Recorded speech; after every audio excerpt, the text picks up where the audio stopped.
مساء الخير. اليوم حبيت نشارك معاكم هذه الوصفة تاع بوسو اللي تجي بزاف بنينة، والأهم أنه تقطع فوق 80 حبة في ضربة فريدة.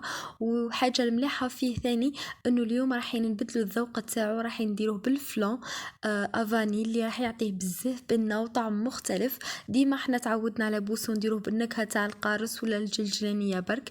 اليوم راح نخرجوا ونجربوا حاجة جديدة اللي راح تعطيكم نكهة بزاف هايلة، والناس كامل اللي راح تذوق وراح تسقسيكم على الوصفة أكيد. أول حاجة عندي 500 جرام تاع زبدة لابيل.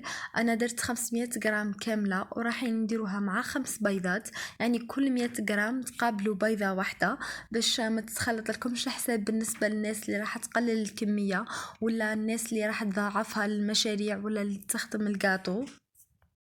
من بعد راح نضيفوا الفلان كراميل، اي نوع يعني كراميلو. هذا انا استخدمت هذا الكاليتي وتقدروا تستخدموا اي نوع.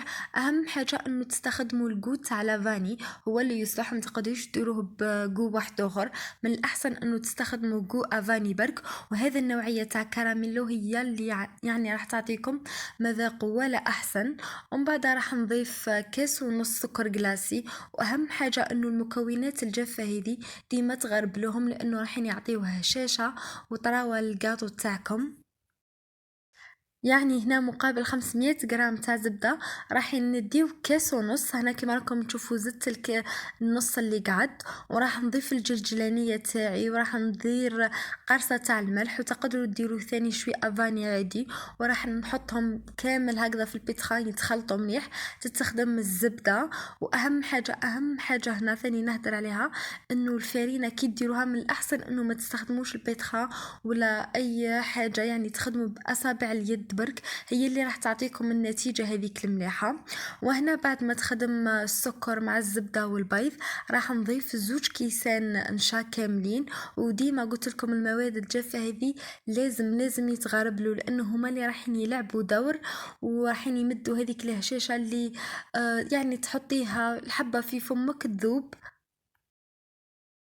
وهنا نضيف الكاس الثاني تاع النشا، يعني 2 كيسان برك راح يكفي. وتقدروا تزيدوا شويه كميه تاع النشا اذا حبيتوا، لكن هكذا راح تجي الهشاشه تاعو مليحه وفي نفس الوقت مش راح يتكسر كي تتعاملوا معاه ولا، يعني راح يجيكم سهل التعامل تاعو وفي نفس الوقت هشيش. لانه اذا كثرتوا كميه النشا راح يجي يتفتت بزاف، راح ما تقدروش تجلاسيوه وما تقدروش تتعاملوا معاه مره. وهنا عندي غرفه صغيره تاع خميره تاع الحلويات، ما نديروش باكي كامل. وهنا زدت خلطت المزيج تاعي بالبيتخان. ومن بعد الفرينه هنا راح نخلطها بيدي برك، وديما كما قلت لكم المواد الجافه نغرب لهم. وهنا كنت تشوفوا يعني راني نحاول ما نمسش العجينه بزاف، حاجه خفيفه برك. وهنا العجينه تاعنا ديما يعني تخليوها طريه بزاف كما القوام تاع السابلي او اخف منه شويه. وهنا بعد ما توجدوا العجينة تاعكم قبل ما تبداو تشكلوا فيها، اهم حاجة لازم تتأكدوا انه غطيتوها مليح وما يقيسهاش الهواء، لانه مادام فيها صفار البيض يعني اذا قاسها الهواء ولا راح ثمثم تنشف العجينة وراح تجيكم يابسة. من بعد ماهيش راح تجي هشيشة، راح تجي يابسة بزاف. هذه خطوة مهمة بزاف ثاني ما تنساوهاش. اي قاطو يعني ديما وانتوما تخدموا فيه ديما يكون مغطي. اما طريقه التشكيل فهي واضحه في الصوره يعني. والحبات نتوما تتحكموا في الحجم تاعهم، انا نحب نديرهم متوسطين، ما نحبش الحجم الكبير لانه مع السكر جلاسي وذاك العبد ما يقدرش يكملها. من الاحسن انه ديما الجاتو تاعكم ديروا الحبه متوسطه، ما تبالغوش في انه تكبروا الحبات تاع الجاتو. كي يكون متوسط قد يكون يعني باهي هكذا مع السكر جلاسي مع تقديم يجي مليح بزاف. وهنا بعد ما طاب من الأحسن أنه تحمروه بيان، لأنه التحميرة هذه هي اللي تخليه يقعد مدة طويلة وما يفزدش. بالنسبة للناس اللي راح تديروا العراس ولا في العيد تقدري حتى تحضريه ب 12 13 يوم قبل العيد، يعني عادي ما تخافيش منه مرة، ما يفزد ما يصير حتى حاجة. شوفوا هنا كيف أنا حمرته يعني تحميرة بيان. وراح يكونوا فيه تشققات شوية هكذا خفيف من الفوق، ماشي حاجة كبيرة لكن هذه حاجة عادية لأنه لابات تاعو خفيفة بزاف. هنا نجيو رايحين نخدمو السيرو تاعنا اللي راح نغطسو فيه البوسو. عندنا كاس ما يقابلو نصف كاس سكر وحوالي 3 ملاعق تاع مزهر باش يمد نكهه بنينه برك. وتقدروا تستغناو يعني على السيرو هذا ما تستخدموهش من مره وتخدموا بالمزهر طول ثاني يعطيكم نتيجه مليحه ونفس النتيجه. يعني ما تخافوش انه الجاتو تاعكم يفزاد ولا حاجه ما راح تقيسوا. اما بالطريقه تاع التسكار هنا ثاني انا نحب نغربل السكر جلاسي وتقدروا ما تغربلوهش يعني، لكن كي تغربلوه راح يجي متهوي هكذا ويجي خفيف ويدي طبقة خفيفة برك. انا نبدا نغربلو هكذا ونفرشو ومن بعد نغطس الحبات في السيرو اللي خدمناه. نلوحهم يعني مده اقل من دقيقه، نلوح هكذا 4 حبات ولا 5 ومن بعد نولي نحيهم على ضربه كامله باش نخدم هكذا وثمثم تخلصي. من الأحسن أنه تخدموا بالطريقة هذه خاصة للناس اللي راح يخدموا كمية كبيرة.